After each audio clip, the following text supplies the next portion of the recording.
Пред утрешната посета на Велика Британија, американскиот претседател Доналд Трамп и препорача на владата во преговорите со Брисел да го вклучи и Најџел Фараш, кој политичката кариера ја изгради заговарајќи напуштање на Унијата.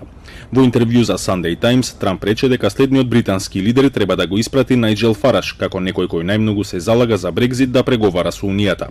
Американскиот претседател порача дека Лондон треба да биде подготвен за напуштање на Унијата без договор, но и дека треба да одбие да ја плати така наречената сметка за развод од Брисел во висина од 39 милиарди фунти.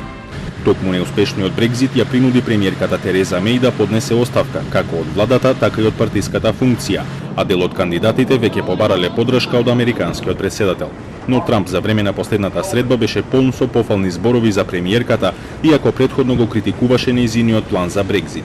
This incredible woman right here is doing a fantastic job, a great job. And I mean that. Како и претходниот пат, и за утре се планирани нови антитрамп протести во Лондон. За време на неговата претходна посета на Велика Британија, демонстрантите пред Вестминстер поставија голем балон на бебето Трамп. We thought it would be funny, and it is funny.